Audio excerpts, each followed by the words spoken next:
As I mentioned at the top of the show, we're following some breaking news this hour. Donald Trump has just fired General Charles Q. Brown, chairman of the Joint Chiefs of Staff, the country's senior-most military official. That job is essentially the president's top military advisor, and it usually holds over as administrations change. That's typically what happened. I mean, Joe Biden kept Trump's Joint Chiefs chairman, Mark Milley, until he stepped down at the end of 2023. Donald Trump decided to buck with that tradition. And I have to say, the optics here don't look great. CQ Brown was only the second black man to ever hold that position, and he just got fired amid Trump's push to end programs promoting equality in the federal government.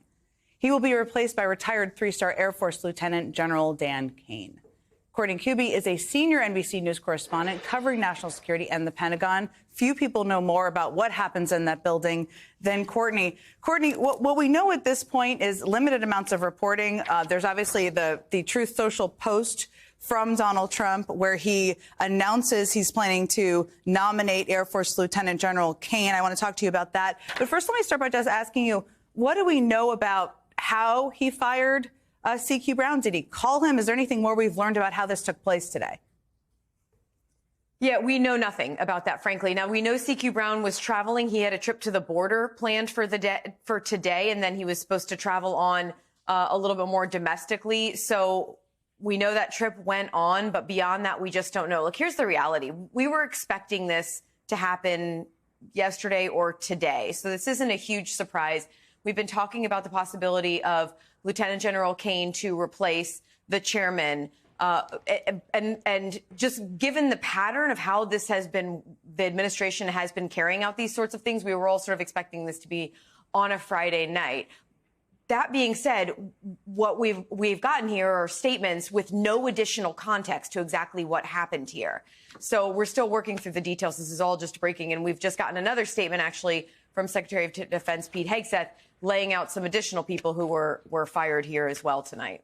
Well, do you have that in front of you? Do you want to share with us the details of that, or we can also pull it up too? Please go ahead. I do, and so I mean, there's so much to talk through here. Okay, so several of the people who were fired, according now to Secretary Hegseth, and the way that this has been laid out, I should say, is that they are looking for people to replace these individuals. They're not actually saying they were fired, but the reality is that's what's happening here. So the Chief of Naval Operations, Admiral Lisa Franchetti, why that is an important person to mention here is she was the first woman to run the Navy, the first female chief of naval operations, and critically now both of the women who were in positions running service chiefs, that is the commandant of the U.S. Coast Guard and now the chief of naval operations, have now both been fired by President Donald Trump. Admiral Linda Fagan was fired within literally hours of Donald Trump being inaugurated, and now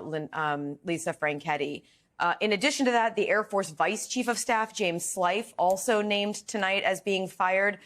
There's no reason given for these, but the reality is General Slife has been someone who has promoted diversity issues within the Air Force, is known for that. That's candidly most likely why he was targeted. In addition to that, also several Judge Advocates General, JAGs, are also now set to be replaced, according to Pete Hegseth. But a little bit more on CQ Brown here. Look, we have heard from people very close to President Trump, including Secretary Hegseth. He wrote about in his book that he thought General Brown should be replaced as the chairman. We've also heard from the National Security Advisor, Mike Waltz, others who have been very outspoken about this. But we had some reporting back in December that General Brown, the chairman, had a good meeting with President Trump at the Army-Navy game, and the belief was he would have a little bit of time to be in this job. At this point, there is no indication that anything has happened from the time President Trump was inaugurated until CQ Brown was relieved of his job today that was merit-based. Any reason, anything that has happened that has led to this. And all indications are that this is the long-standing gripes that President Trump and many of the people around him have had with CQ Brown that have led to this decision tonight. The reality is CQ Brown has served honorably for 4 decades in the U.S. Air Force. He has thousands of hours as a pilot, as a fighter pilot, and he has served in senior jobs, including the head of the Air Force in the Middle East, in the Asia Pacific, the Air Force Chief of Staff, selected for that job by Donald Trump, I might add, and then now as the chairman for just over a year. Courtney Kube, I know this news is just breaking. I so appreciate you taking the time. I know you're just reporting and trying to find out all the answers. Thank you so much for taking the time to join us.